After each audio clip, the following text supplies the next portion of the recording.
آپس میں چپ چپ کے باتیں کر رہے تھے۔ ایک نے کہا کہ میں راتوں رات امیر بننا چاہتا ہوں۔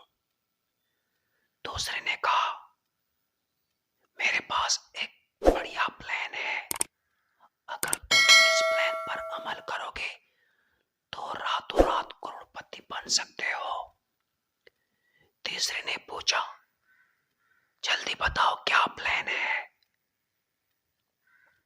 جس شخص کے پاس پلان تھا وہ بولا بادشاہ کے گھر ڈاکہ ڈالتے ہیں اور بہت زیادہ سونا چوری کرتے ہیں، ہم راتوں رات اس طرح امیر بن سکتے ہیں۔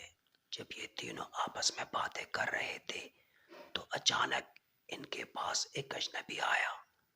اجنبی نے ان سے پوچھا کہ کیا ڈسکس کر رہے ہو؟ انہوں نے کہا کہ آج رات ہم بادشاہ کے گھر ڈاکہ ڈالنا چاہتے ہیں اور ہم راتوں رات امیر بننا چاہتے ہیں۔ اجنبی نے ان سے کہا کہ مجھے بھی شریک کر لو، میں بھی تمہارے ساتھ چوری کرنا چاہتا ہوں اور راتوں رات امیر بننا چاہتا ہوں۔ تو انہوں نے اجنبی سے پوچھا کہ تم میں کیا ٹیلنٹ ہے؟ اجنبی نے ان سے پوچھا کہ پہلے تم بتاؤ تم میں کیا ٹیلنٹ ہے۔ ایک نے کہا کہ میں خزانہ ڈھونڈنے میں ماہر ہوں۔ دوسرے نے کہا کہ میں کتوں کی زبان سمجھتا ہوں، جب کتا بھونکتا ہے تو میں اس کا مطلب جانتا ہوں کہ وہ کیا کہتا ہے۔ تیسرے نے کہا کہ جس آدمی کو میں رات کے وقت دیکھتا ہوں صبح کے وقت میں اسے پہچان سکتا ہوں۔ یہ ساری باتیں ڈسکس ہونے کے بعد انہوں نے ہتھیار کا بندوبست کیا۔ جب انہوں نے ہتھیار لے لیا تو یہ اپنی منزل مقصود کی طرف چل نکلے۔ رات کا وقت تھا، سارے لوگ اپنے گھروں میں سو رہے تھے، کوئی بھی گھر کے باہر موجود نہیں تھا۔ یہ تینوں بادشاہ کے گھر پہنچ گئے۔ جب وہ بادشاہ کے گھر پہنچ گئے تو کتے کے بھونکنے کی آواز آئی۔ جو شخص کتوں کی زبان سمجھتا تھا وہ بولا کتا کہہ رہا ہے کہ چوروں کے ساتھ گھر کا مالک بھی ہے۔ دونوں دوستوں نے اس کا مذاق اڑایا کہ تم جھوٹ بول رہے ہو۔ جو شخص خزانہ ڈھونڈنے میں ماہر تھا اس نے خزانہ ڈھونڈ لیا اور اپنی ذمہ داری نبھا لی۔ ان تینوں نے سونا چوری کر لیا۔ پھر وہ گھر سے باہر نکل گئے۔ جب گھر سے باہر نکل گئے تو راستے میں ان تینوں کو پولیس نے پکڑ لیا۔ پولیس نے ان کو حوالات میں بند کر دیا۔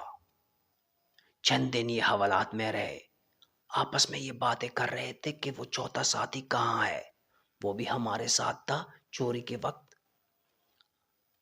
پولیس نے اسے کیوں نہیں پکڑا؟ قاضی نے ان سے پوچھا کیا تم لوگوں نے چوری کی ہے؟ انہوں نے کہا ہاں ہم نے چوری کی ہے۔ قاضی نے ان تینوں کو 10 سال قید کی سزا سنا دی۔ اتنے میں ان کا تیسرا ساتھی بہت حاضر دماغ تھا،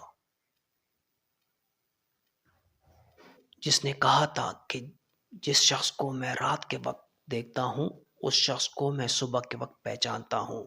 وہ بولا قاضی کے ساتھ جو داڑھی والا آدمی کھڑا ہے وہ بھی چوری کے وقت ہمارے ساتھ موجود تھا۔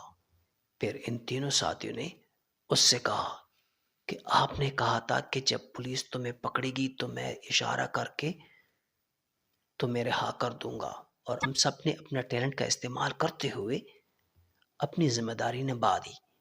اب آپ اپنی ذمہ داری نبھا دیجئے۔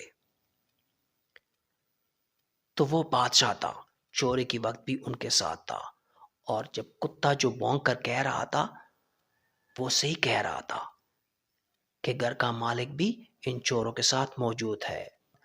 چوری کے وقت بادشاہ بھی ان کے ساتھ موجود تھا، تو بادشاہ نے اشارہ کر کے ان تینوں کو رہا کر دیا۔ جب یہ عدالت سے باہر آئے تو بادشاہ ان سے ملا اور ان سے کہا کہ چوری مت کیا کرو، چوری گناہ ہے، حلال کی روزی کمایا کرو۔ اس میں برکت ہوگی اور اللہ بھی راضی ہوگا۔ ان تینوں نے چوری سے توبہ کیا اور وعدہ کیا کہ ہم آئندہ کبھی بھی چوری نہیں کریں گے، اور ان تینوں نے کلمہ شہادت پڑھا اور مسلمان ہو گئے۔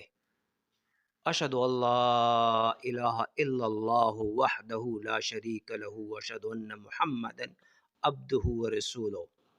میں گواہی دیتا ہوں کہ اللہ کے سوا کوئی معبود نہیں، وہ اکیلا ہے، اس کا کوئی شریک نہیں، اور میں گواہی دیتا ہوں کہ بے شک حضرت محمد صلی اللہ علیہ وآلہ وسلم اللہ کے بندے اور رسول ہے۔ I bear witness that there is none worthy of worship except Allah subhanahu wa ta'ala, the one alone, without partner. And I bear witness that Hazrat Muhammad, peace be upon him, is his servant and messenger.